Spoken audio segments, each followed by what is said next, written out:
अरे सिद्ध महाराज, आपने ये क्या किया? मैं तो आपके पास ही आ रहा था, आपने मुझे सुअर बना दिया। अरे रुक जाओ, वरना मार ही जाओगे। कौन हो तुम लोग और तहखाने में तुम कैसे घुस आए? मेरे जीते जी तुम लोग अंदर नहीं जा सकते।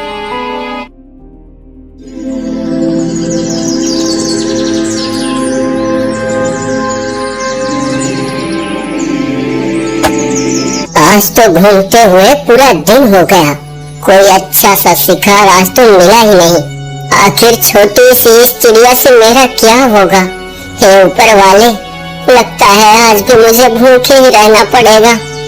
बड़े बुजुर्ग ठीक ही कहते थे, ऊंट के मुंह में चीरा। ठीक वैसा ही हाल है मेरा। इस छोटी सी चिड़िया को खाकर मेरा क्या ही पेट भरेगा। खैर कोई बात नहीं, इसे घर ले चलता हूँ। ऐसा कहते हुए शिकारी उस नन्ही सी बेहोश चिड़िया को अपने घर लेकर चल देता है।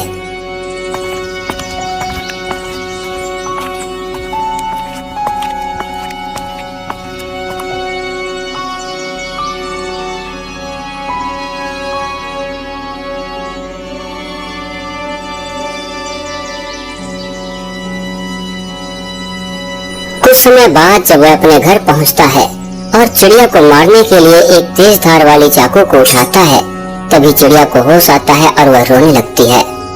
अरे शिकारी, मुझे मत मारो, मैंने तुम्हारा क्या बिगाड़ा है? मुझे क्यों मार रहे हो?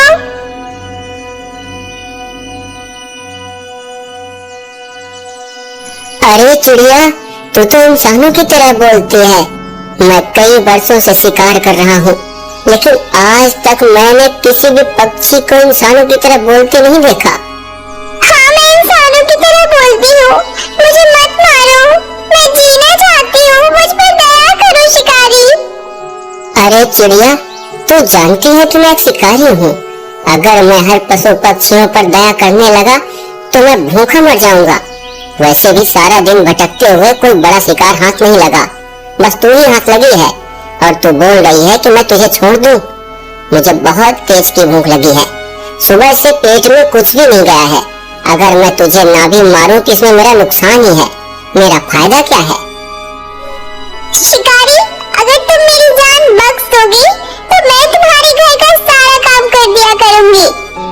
चिड़िया की ऐसी बातों को सुनकर शिकारी ने कहा, मुझे तो तुम्हारी बातों पर हंसी आ गई। कैसी बातें करती हो? तुम एक छोटी सी चिड़िया हो और तुम घर का काम कैसे कर सकती हो? वो सब कुछ तुम मुझ पर छोड़ दो, मैं तुम्हें खाना भी बना कर दूंगी, बर्तन भी धो दिया करूंगी, घर में झाड़ू भी लगा दिया करूंगी। हे ऊपर वाले, क्या क्या देखना और सुनना पड़ रहा है। यह छोटी सी चिड़िया कह रही है कि घर का सारा काम कर देगी। खैर कोई बात नहीं चिड़िया, चलो यह भी देख लूंगा कि तुम घर का काम कर भी सकती हो या फिर अपनी जान बचाने के लिए ऐसा बोल रही हो। ऐसा कहकर शिकारी सोचने लगता है, अगर एक दिन कुछ न खाऊंगा तो मर नहीं जाऊंगा, और वैसे भी छोटी सी चिड़िया को अगर पका कर खाता भी हूँ तो इससे मेरा पेट नहीं भरेगा।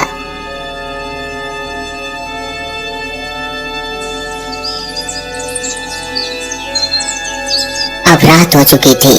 फिर शिकारी चिड़िया से कहता है, अरे ओ चिड़िया, जा, मैंने तुझे जीवन दान दिया, लेकिन ध्यान रखना, अगर तू अपनी बातों पर खरी नहीं उतरी तो फिर तुझे मुझसे कोई भी नहीं बचा सकता। अब रात हो चुकी है, मैं सोने जा रहा हूँ। घर पूरा बिखरा हुआ पड़ा है, बर्तन गंदे पड़े हैं। मैं कल जब सुबह उठूं तो यह सब काम मुझे ठीक ठाक मिलना चाहिए। घर साफ सुथरा मिलना चाहिए और बर्तन धुले हुए रहना चाहिए। और हाँ, भागने की कोशिश बिल्कुल भी मत करना, क्योंकि मैंने घर के सभी खिड़की दरवाजे बंद कर दिए हैं। इतना कहकर शिकारी सोने चला जाता है।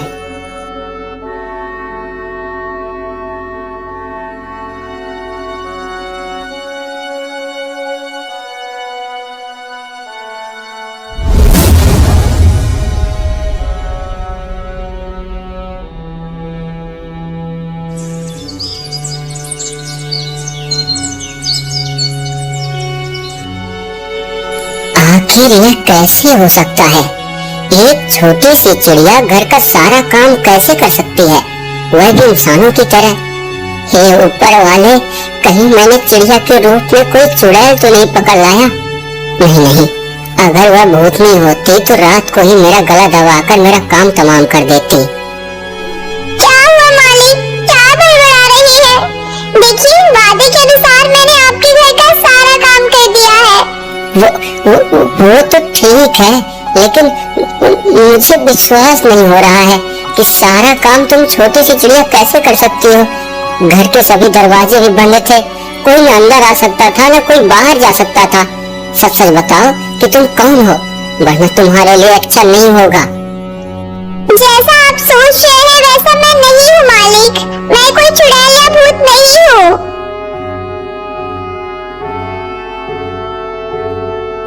हे ऊपर वाले, किस भूत प्रेत को मैं अपने घर पकड़ ले आया? तुम पक्का कोई चुड़ैल हो, सच सच बताओ तुम कौन हो।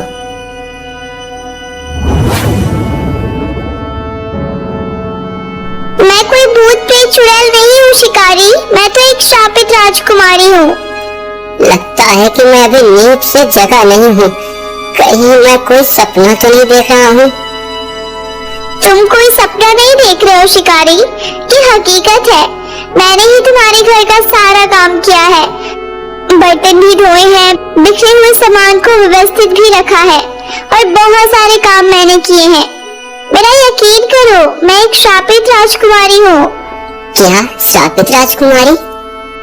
हाँ, शापित राजकुमारी। यह कैसी अजीब सी बातें कर रही हो? आखिर तुम्हें ऐसा श्राप किसने दिया और क्यों दिया? तुम कौन हो? तुम्हारा नाम क्या है? तुम्हारे माता पिता कौन है? मैं सब कुछ तुम्हें बताने के लिए तैयार हूँ शिकारी, लेकिन मेरी एक शर्त है। कैसी शर्त? अगर मैं अपने बारे में तुम्हें सब कुछ बताती हूँ तो तुम्हें मेरी सहायता करनी पड़ेगी। सब कुछ जानकर भी अगर तुमने मेरी सहायता नहीं की तो शाप के कारण तो तुम तोता बन जाओगे। एक बार अच्छे से सोच लो। मैंने अपने जीवन में किसी के ऊपर भी आज तक दया नहीं किया। बचपन से लेकर अब तक मैं जानवरों का, पक्षियों का शिकार करता रहा, लेकिन पता नहीं क्यों मेरी उत्सुकता और भी ज्यादा बढ़ रही है कि मैं तुम्हारे बारे में जान सकूं। मैंने कभी किसी की सहायता नहीं की, लेकिन पता नहीं क्यों तुम्हारी सहायता करने को मन कर रहा है। मुझे सब कुछ मंजूर है, तुम अपने बारे में बताओ। तो सुनो शिकारी, मैं एक राजकुमारी हूँ। मेरा नाम वसुंधरा है और कांपली राजा के राजा चंद्रभान की पुत्री हूँ। राजकुमारी वसुंधरा फिर आगे की कहानी कहते हुए शिकारी को बताती है। वह कहती है कि एक दिन वह अपने राजमहल के बगल वाले बगीचे में बैठी हुई थी। वहीं पास में से एक नदी बहती है। वह बैठे हुए प्रकृति के दृश्य को देखकर आनंदित हो रही थी। तभी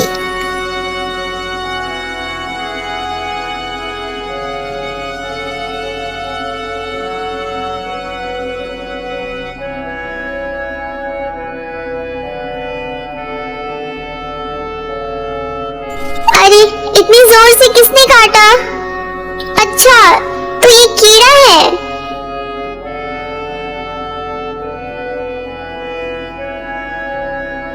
राजकुमारी वसुंधरा जहरीले कीड़े के बारे में बताने के लिए अपने पिता के पास जाने ही वाली थी।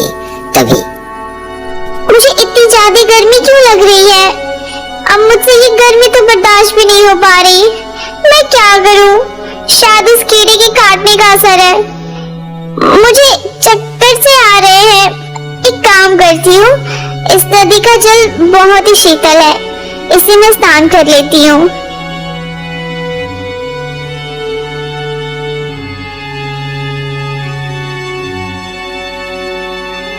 उस कीड़े के काटने के कारण राजकुमारी वसुंधरा को अत्यधिक गर्मी लगने लगी। इतनी ज्यादा गर्मी लगने लगी कि उसकी बुद्धि भी भ्रष्ट हो गई और वह निर्वस्त्र होकर नदी में स्नान करने चली गई।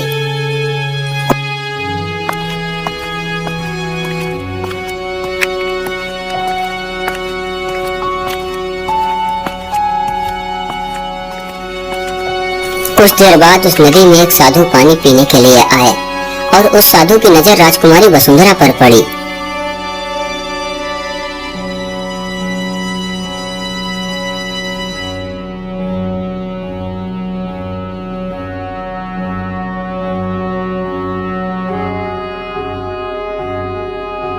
अरे निर्लज्ज बेशरम लड़की, तुझे जरा सा भी शर्म नहीं है? तुझे यह पता नहीं है कि पवित्र नदियों में नग्न अवस्था में स्नान करने पर भयंकर पाप लगता है।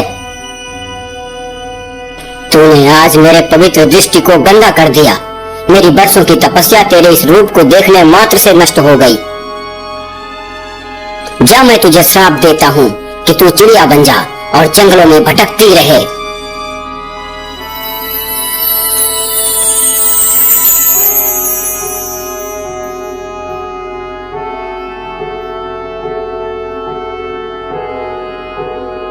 साधु के श्राप के कारण राजकुमारी तुरंत ही चिड़िया बन जाती है। नहीं साधु बाबा, ऐसा श्राप मत दीजिए। मैंने जानबूझकर ऐसा पाप नहीं किया है। मेरी इसमें गलती नहीं है। मैं तो शांत मन से इस नदी के किनारे बैठी हुई थी। किसी जहरीले कीड़े ने मुझे काट लिया और फिर मेरी दशा इस तरह हो गई है। आप तो अंतर्यामी हैं साधु बाबा, मुझे अपने श्राप से मुक्त कर दीजिए।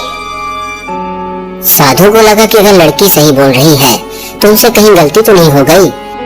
तब साधु ने आंख बंद करके देखा तो राजकुमारी वसुंधरा की बातें सत्य प्रतीत हुई। हे भगवान, यह कैसा अनर्थ हो गया। बिना सत्य को जाने ही मैंने इस लड़की को श्राप दे दिया। बेटी, कुछ चीज एक बार अगर निकल जाए तो यह वापस नहीं आती।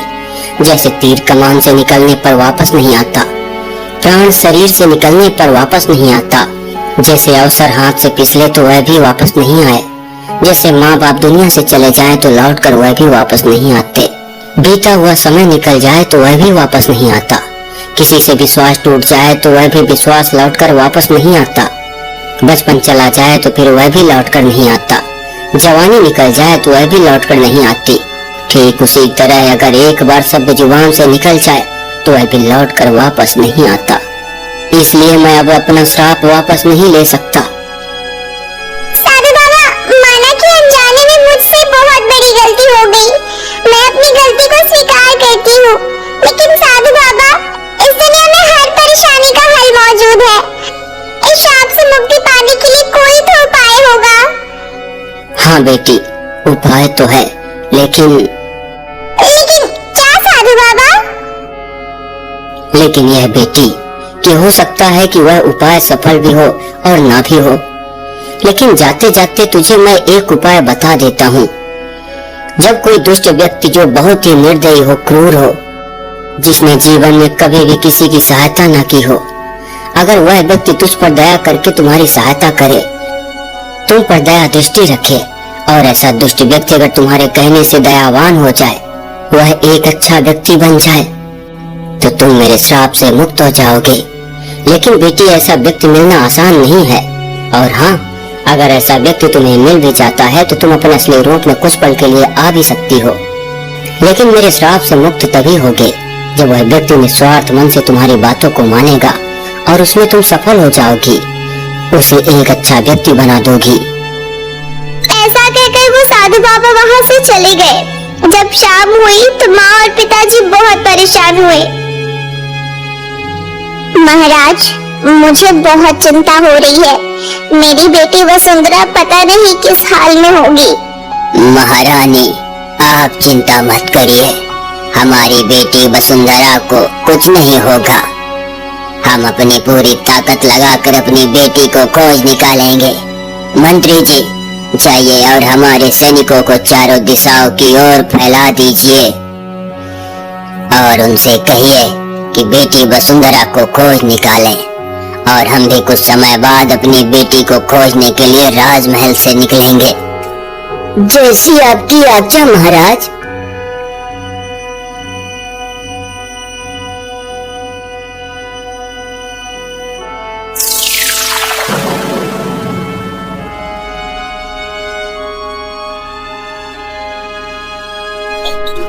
शिकारी, मैं इंसानों की तरह बोल तो सकती हूँ, लेकिन मेरी आवाज हर किसी को सुनाई नहीं देती।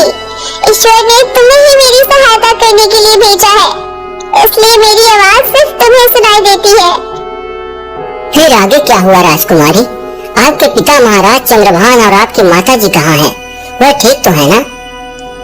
शिकारी के ऐसा पूछने पर राजकुमारी वसुंधरा शिकारी को आगे की कहानी बताती है। राजकुमारी वसुंधरा कहती है, कुछ रात जब मंत्री और सभी सिपाही राजमहल से बाहर चले गए तब एक व्यक्ति महाराज के